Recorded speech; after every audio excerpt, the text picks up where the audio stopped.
அனைவருக்கும் ஸ்தோத்திரம். இன்னைக்கு நமக்கு கொடுக்கப்பட்டிருக்கிற வேத வசனம், கர்த்தரே ஆவியாய் இருக்கிறார். 2 கொரிந்தியர் 3ஆம் அதிகாரம் 17வது வசனம். கர்த்தரே ஆவியானவர், கர்த்தருடைய ஆவி எங்கேயோ அங்கே விடுதலையும் உண்டு. 3 பகுதிகள். கர்த்தரே ஆவியானவர், கர்த்தருடைய ஆவி எங்கேயோ அங்கே விடுதலையும் உண்டு. ஆவியான கர்த்தர் இந்நாளில் நம்மோடு இருக்கிறார் என்பதை நாம் விசுவாசித்த வண்ணமாக இந்நாளில் நாம் கூடியிருக்கிறோம். முதலாவது, கர்த்தரே ஆவியானவர். எங்கு ஆண்டவர் வெளிப்பட்டார் அப்படி என்று பார்த்தோமானால், யோவான் 6ஆம் அதிகாரம் 63வது வசனம். கர்த்தருடைய ஆவி நமக்கு என்ன வெளிப்படுத்துகிறது அப்படி என்பதை குறித்து இந்நாளிலே நாம் பார்ப்போம். ஆவியே உயிர்ப்பிக்கிறது, மாம்சமானது ஒன்றுத்துக்கும் உதவாது. நான் உங்களுக்கு சொல்லுகிற வசனங்கள் ஆவியாயும் ஜீவனாயும் இருக்கிறது. ஆண்டவராகிய இயேசு கிறிஸ்து மரித்து அவர் உயிர்த்தெழுந்த போது சீஷர்களுக்கு நடுவில் அவர் வரும்போது அவர் சொன்ன வார்த்தையின்படியாக ஆண்டவருடைய ஆவி உயிர்ப்பிக்கிறதாய் காணப்படுகிறது. அவர் சொன்ன ஆவி ஜீவனாய் இருக்கிறது. அது யாருக்கு ஜீவனாய் இருக்கிறது? நமக்கு உயிர்ப்பிக்கிறதும் அது ஜீவனுமாய் காணப்படுகிறது. அவர் அந்த 3ஆம் நாள் உயிர் தெழுந்த போது சீஷர்களுக்கு மத்தியில் வந்து அவர் சொன்ன வார்த்தை, நீங்கள் என்னை விசுவாசிப்பீர்களானால் ஆவியை பெற்றுக் கொள்ளுங்கள் அப்படின்னு சொல்லிட்டு, அவருடைய ஆவியை நாம் பெற்றுக்கொள்ளும்படியாக அப்போஸ்தலர் 1ஆம் அதிகாரத்துல கூட வார்த்தை கொடுக்கப்பட்டிருக்கு. அப்போஸ்தலர் 1ஆம் அதிகாரம் 8வது வசனம். பரிசுத்த ஆவி உங்களிடத்தில் வரும்பொழுது நீங்கள் பலன் அடைந்து எருசலேமிலும் யூதேயா முழுவதிலும் சமாரியாவிலும் பூமியின் கடையாந்தரங்கள் எங்கும் சாட்சிகளாய் இருப்பீர்கள். அப்ப பரிசுத்த ஆவியை நாம் பெற்றுக்கொள்ளும் பொழுது நம்ம அவருக்கு சாட்சிகளாய் இருப்போம் என்ற நிச்சயத்தை இங்க நியமித்திருக்கிறார். அப்படி யாரெல்லாம் சாட்சியா இருந்தாங்க இந்த அப்போஸ்தலர் அதிகாரத்துல பார்த்தோமானால், யார் அவங்களுக்கு சாட்சியா இருந்தாங்க நமக்கு தெரியும். அப்போஸ்தலர் 16ஆம் அதிகாரம் 16வது வசனத்துல இருந்து நாம் பார்ப்போமானால், பவுலும் ஷீலாவும் ஒரு சிறைச்சாலையில் அடைக்கப்பட்டிருக்கிறாங்க. இந்த அதிகாரத்தை அநேக முறை நம்ம கேட்டிருக்கிறோம். இந்த அதிகாரத்துல பவுலும் ஷீலாவும் எதற்காக சிறைச்சாலைக்கு கொண்டு போகப்பட்டார்கள் என்று பார்த்தோமானால், 16வது வசனம். அவங்க ஜெபம் பண்ணுகிற இடத்திற்கு போகையில் குறி சொல்லுகிற ஆவியை உடைய ஒரு பெண் அவங்களுக்கு முன்பாக தோன்றி, இவங்க யாரு? இந்த மனுஷர்கள் தேவனுடைய ஊழியக்காரர்கள், ரட்சிப்பின் வழியை நமக்கு அறிவிக்கிறார்கள் என்று சத்தமிட்டாள். அப்ப ஒரு குறி சொல்லுகிற ஆவுடைய அந்த பெண் என்ன சொல்றாங்க? இவங்க தேவனுடைய பிள்ளைகள் சொல்லிட்டு ஜனத்தார் மத்தியில சாட்சி கொடுக்குறாங்க. சாட்சி கொடுக்கும் பொழுது அங்க இருக்கிறவங்களுக்கு அது எப்படி இருக்குன்னா, குறி சொல்லுகிற அந்த பெண்ணிடத்தில் இருக்கிற அந்த ஆவியை பவுலும் ஷீலாவும் ஜெபித்து அதை அகன்று போகும்படியா கட்டளையிடுறாங்க. அப்ப குறி சொல்லுகிற ஆவியுடைய அந்த பெண்ணுக்கு தெரிஞ்சிருக்கு இவங்க தேவனுடைய பிள்ளைகள் அப்படின்னு சொல்லிட்டு. அதை அறிந்து கொண்டு இருக்கிற அந்த பெண்ணை ஆனா இவங்க என்ன சொல்றாங்கன்னா, அதட்டி இந்த குறி சொல்லுகிற ஆவியை அவளை விட்டு நீங்கி போகும்படியா அவங்க கட்டளையிடும் பொழுது அந்த ஆவி அந்த பெண்ணிடத்திலிருந்து நீங்கி போகுது. அதை அங்க இருக்கக்கூடியவர்கள் என்ன பண்றாங்க? ரோமராகிய நாம் ஏற்றுக்கொள்ளவும் அனுசரிக்கவும் தகாத முறைமைகளை போதிக்கிறார்கள் என்று சொல்லி அங்க இருக்கக்கூடிய ரோமர்கள் என்ன சொல்றாங்க? அந்த பெண் சொல்லக்கூடிய அந்த வார்த்தையில அவங்க விசுவாசம் வச்சு இந்த பெண்ணுகிட்ட இருந்து அந்த ஆவியை இவங்க விரட்டி போட்டுட்டாங்களேன்னு சொல்லிட்டு அவங்க கோபம் உண்டு பவுலையும் ஷீலாவையும் பிடிச்சு சிறையில வச்சுட்டாங்க. 23வது வசனத்துல இப்படியே சொல்லப்பட்டிருக்கு. அவர்களை அநேக அடி அடித்த பின்பு சிறைச்சாலையிலே வைத்து அவர்களை பத்திரமாய் காக்கும்படி சிறைச்சாலைக்காரனுக்கு கட்டளையிட்டார்கள். யார்? இந்த ரோமர் மக்கள் ஆண்டவராகிய இயேசு கிறிஸ்துவின் மூலமாய் வருகிற ஆசீர்வாதங்களை பெற்றுக்கொள்ளாதபடி குறி சொல்லுகிற அந்த பொண்ணின் மீது விசுவாசம் வச்சு அதன் மூலமா நமக்கு நன்மைகள் வருதுன்னு சொல்லிட்டு ஏதோ ஒரு சிந்தையினால காணப்பட்டாங்க. அதை இவங்க விலக்கி போடும் பொழுது அவங்களுக்கு கோபம் உண்டு. இவங்க 2 பேரையும் தேவனுடைய பிள்ளைகள் என்று சொல்லி அந்த சகோதரி அறிந்து சொல்லப்பட்ட அந்த வார்த்தைக்கு கொடுக்காம அவங்களை கூட்டிட்டு போயிட்டு என்ன பண்ணிட்டாங்க? அவங்களை அவ்வளவு அடி அடிச்சு நன்மையான காரியங்களை சொல்லக்கூடிய அந்த அசுத்தமான ஆவி அவளிடத்துல இருந்து போயிடுச்சு அப்படின்னு சொல்லிட்டு அவங்களோட நம்பிக்கை இப்படியாய் காணப்பட்டது. அசுத்த ஆவி உடைய அந்த பெண் அந்த குறி சொல்லுகிற ஆவியுடைய அந்த பெண்ணுடைய வார்த்தை செவி கொடுத்தாங்க. ஆனா பவுலும் சீலாவும் தேவனுடைய பிள்ளைகள்ன்ற வார்த்தைக்கு அவங்க செவி கொடுக்காம என்ன பண்ணிட்டாங்க, இவங்களை தண்டிக்க ஆரம்பிச்சுட்டாங்க. அப்ப அவங்களுடைய சிந்தை அப்படிப்பட்டதான ஒரு திருக்கும் கேடுள்ளதுமான சிந்தையாய் அங்கு காணப்பட்டது. இவங்களை அடிச்சு அந்த சிறைச்சாலையில் வைத்திருக்கும் பொழுது அங்க ஆவியானவர் பவுலுக்கும் ஷீலாவுக்கும் என்ன காரியங்களை செய்தார் என்று பார்த்தோமானால், அவங்க நடு ராத்திரியிலே பவுலும் ஷீலாவும் ஜெபம் பண்ணி தேவனை துதித்து பாடினார்களாம். அவங்க இத அடிச்சது, அவங்களுக்கு உடம்பு வலி, அவங்களுக்கு வேதனை, அவங்களை அவமானப்படுத்துறது எதையுமே அவங்க நினைக்காம அங்க தேவனை அவர்கள் துதித்து பாடினார்கள். அப்ப காவலில் வைக்கப்பட்டவர்கள் அதை கேட்டுக்கொண்டிருந்தார்கள். சடிதியில் சிறைச்சாலையின் அஸ்திபாரங்கள் அசையும்படியான காரியங்கள் அங்கு காணப்பட்டது. அந்த சிறைச்சாலை கதவுகள், பூமி மிகவும் அதிர்ந்தது அப்படின்னு சொல்லப்பட்டிருக்கு. அப்ப எந்த அளவுக்கு அவங்களுடைய துதி ஆராதனை அங்கு காணப்பட்டிருக்கு என்று பாருங்களேன். அப்படிப்பட்டதான ஒரு துதியின் ஆராதனை பவுலும் ஷீலாவும் ஏறெடுக்கும் பொழுது அங்க சிறையில் இருப்பவர்கள் அனைவரும் இதை கேட்டுக்கொண்டிருந்தார்கள், பார்த்து கொண்டிருக்கிறாங்க. அவ்வளவு அடிகள் வாங்கினாங்க. அவங்களுக்கு ஒரு துக்கமுமே இல்லையே, வலியுமே இல்லையே, வேதனையுமே இல்லையே. ஆனாலும் அவங்க ஆனந்தமா ஆண்டவரை பாடி துதித்து கொண்டிருக்கிறார்களே. இப்படிப்பட்டதான ஒரு சாட்சியை அங்க இருக்கக்கூடியவர்கள் கண்ணார கண்டு கொண்டிருந்தார்கள்.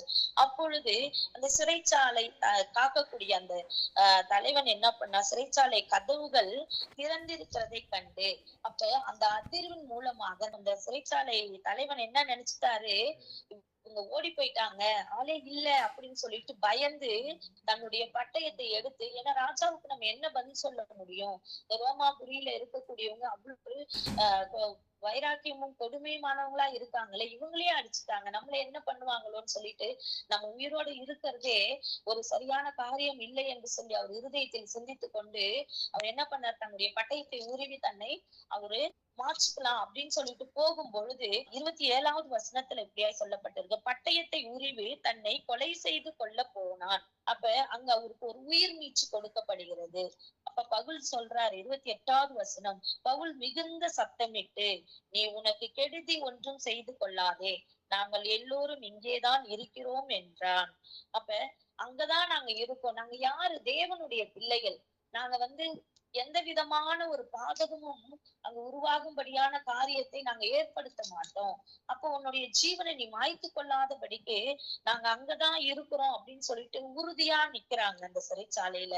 அப்பொழுது அவன் தீபங்களை கொண்டு வர சொல்லி உள்ளே ஓடி நடுங்கி பவுலுக்கும் சீலாவுக்கும் முன்பாக விழுந்து, அப்ப சிறைச்சாலை தலைவனுக்கு பாருங்களேன், அங்க ஒரு ரட்சிப்பை கொடுக்கும் விதமாக அந்நாள்ல பவுலியும் ஷீலாவையும் ஆண்டு அங்க கொண்டுட்டு போயிருக்கிறாரு. ஆவியானவர் அவர்களை வழி நடத்தின விதங்கள் இப்படியாய் காணப்பட்டிருக்கு. அவங்க போனாங்க, அங்க போயிட்டு சிறைச்சாலையில கூட அவரை துதிக்கும் காரியங்களை ஆண்டவர் மகிமைக்கென்று பயன்படுத்தி அந்த இடத்துல அந்த சிறைச்சாலைக்காரன் தன்னை ஒப்பு கொடுக்கிறாரு. நானும் என் குடும்பமும் ஆண்டவரை நான் இங்க ஏத்துக்கணும், அதுக்காக நான் என்ன செய்யணும் அப்படின்னு சொல்லிட்டு அந்த குடும்பம் முழுவதும் ஆண்டவரை ஏற்றுக்கொண்டார்கள். பரிசுத்த ஆவி அவர்கள் இடத்தில் வரும் பொழுது இப்படியாய் வசனம் சொல்லப்பட்டிருக்கு. 2 தீமோத்தேயு 1:7வது வசனத்துல கூட, தேவன் நமக்கு பயமுள்ள ஆவியை கொடாமல் பலமும் அன்பும் தெளிந்த புத்தியும் உள்ள ஆவியே அவர் கொடுக்கிறாருங்க. அப்ப ஆண்டவர் பயமுள்ள ஆவி, சிறைச்சாலை தலைவனிடத்தில் இருந்த அந்த பயமுள்ள ஆவியை எடுத்து போட்டு அங்கு பவுலோடும் ஷீலாவோடும் அவனுக்கு என்ன ஆவியை கொடுத்திருக்கிறார், பலமும் அன்பும் தெளிந்த புத்தியும் உள்ள ஆவியை கொடுத்து ஆண்டவராகிய இயேசு கிறிஸ்துவை ஏற்றுக்கொள்ளத்தக்கதான அந்த ரட்சிப்பை அந்நாளில் சிறைச்சாலை தலைவனுக்கு கட்டளையிட்டார். இப்படிப்பட்டதான அற்புதங்கள் செய்கிற தேவன் நம்ம மத்தியில் காணப்படுறாரு. அது மாத்திரமல்ல, அவங்க உயிர்ப்பிக்கும்படியான காரியம், சிறைச்சாலை தலைவனுடைய உயிர் அன்னைக்கு போயிருந்துச்சுன்னா அங்கு பவுலும் சீலாவுடைய சாட்சி இன்னைக்கு பரிசுத்த வேதாகமத்துல காணப்பட்டிருக்காது. அந்த குடும்பத்தோட அவங்க ரட்சிப்புக்குள்ளாய் வந்தாங்க. அப்ப சிறைச்சாலை தலைவனுடைய அந்த சாட்சியும் அங்கு மேன்மைப்படுத்தப்பட்டதா காணப்பட்டது. இப்ப ஆவியானவர் எங்கே இருக்கிறாரோ அங்கு விடுதலை உண்டு என்பதை அவர் அங்கு நிரூபித்து காண்பித்தார். ஆவியானவர் பவுலோடும் சீலாவோடும் இருந்தார்.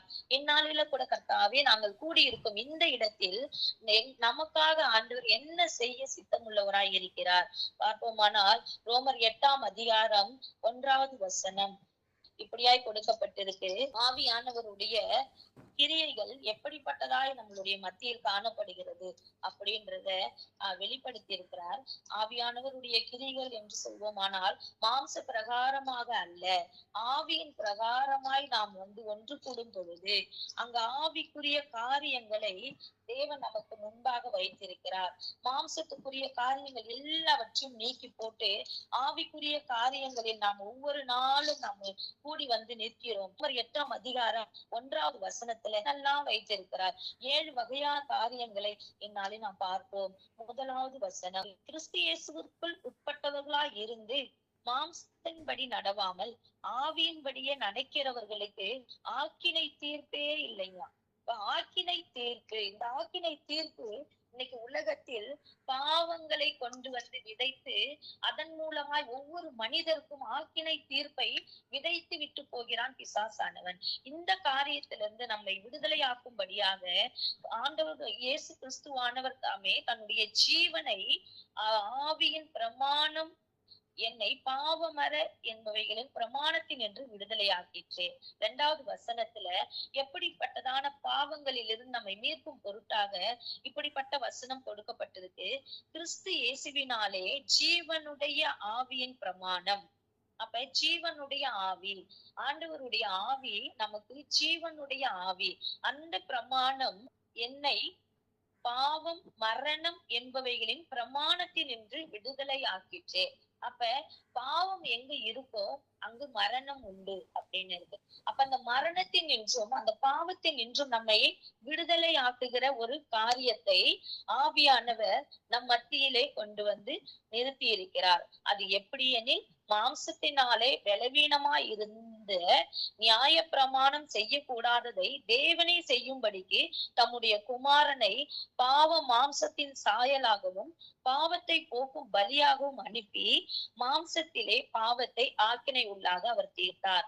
அதற்காகவே இந்த உலகத்தில் தேவாதி தேவன் இந்த உலகத்தில் இறங்கி வந்து மனுஷ சாயலாக வந்து நம்மளுடைய பாவங்களை தீர்க்கும் நிவாரண பலியாக அவர் மாறி போனார். 4வது வசனத்துல, மாம்சத்தின்படி நடவாமல் ஆவியின்படி நடக்கிற நம்மிடத்தில் நியாய பிரமாணத்தின் நீதி நிறைவேறும்படிக்கே அப்படி அவர் செய்தார். இப்ப நியாய பிரமாணத்தின் நீதி நிறைவேறும்படி அவர் அந்த கல்வாரி சிலுவையில் அவர் நமக்காக அவர் மரித்தார். அன்றியும் மாம்சத்தின்படி நடக்கிறவர்கள் மாம்சத்திற்குரியவைகளை சிந்திக்கிறார்கள், ஆவியின்படி நடக்கிறவர்கள் ஆவிக்குரியவைகளை சிந்திக்கிறார்கள்.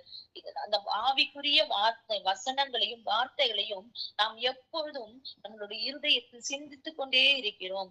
அப்ப ஆவிக்குரிய தேவன் நம் பட்சத்தில் இருக்கும் பொழுது அந்த வசனம், அதாவது 9வது வசனத்துல, தேவனுடைய ஆவி உங்களில் வாசமாய் இருந்தால் நீங்கள் மாம்சத்துக்கு உட்பட்டவர்களாய் இராமல் ஆவிக்கு உட்பட்டவர்களாய் இருப்பீர்கள். அப்ப தேவனுடைய ஆவி நம்மிடத்தில் இருக்கும் பொழுது நம்மளுடைய மாம்ச சிந்தை மரணத்திற்கு உள்ளாகி ஆவிக்கு உட்பட்டவர்களாய் நம்மை ஆண்டவர் மாற்றுகிறார். கிறிஸ்துவின் ஆவி இல்லாதவன் அவருடையவன் அல்ல என்று கொடுக்கப்பட்டிருக்கு. அப்ப கிறிஸ்துவின் உடையவர்களாய் நாம் காணப்படும் பொழுது அவர் நம்மோடு அவருடைய ஆவியை கொண்டு நமக்கு விடுதலையை கொடுப்பவராய் இருக்கிறார். மேலும் இந்த 11வது வசனத்துல பார்ப்போமானால், அன்றியும் இயேசுவை மரித்தோரிலிருந்து எழுப்பினவருடைய ஆவி உங்களில் வாசமாய் இருந்தால், கிறிஸ்துவை மரித்தோரிலிருந்து எழுப்பினவர் உங்களில் வாசமாய் இருக்கிற தம்முடைய ஆவியினாலே சாவுக்கேதுவான உங்கள் சரீரங்களை உயிர்ப்பிப்பார். அப்ப விடுதலை மாத்திரமல்ல, பாவமறை நம்மளை கழுவுறது மாத்திரமல்ல, நமக்கு அவர் உயிர் மீச்சும் கொடுப்பவராய் காணப்படுறாரு. இந்த உயிர் மீச்சை பெற்றுக்கொண்ட நாம் எப்படிப்பட்ட ஒரு இடத்திற்கு நம்மை அவர் கொண்டு போகிறார் என்று பார்ப்போமானால், அங்கு 15, 16வது வசனங்கள் 14ல இருந்து படிக்கிறேன். மேலும் எவர்கள் தேவனுடைய ஆவியினாலே நடத்தப்படுகிறார்களோ அவர்கள் தேவனுடைய புத்திரராய் இருக்கிறார்கள். அடிமைத்தனத்தின் ஆவியை பெறாமல் அப்பா பிதாவை என்று கூப்பிட பண்ணுகிற புத்திர ஸ்வீகாரத்தின் ஆவியை பெற்றிருக்கிறீர்கள்.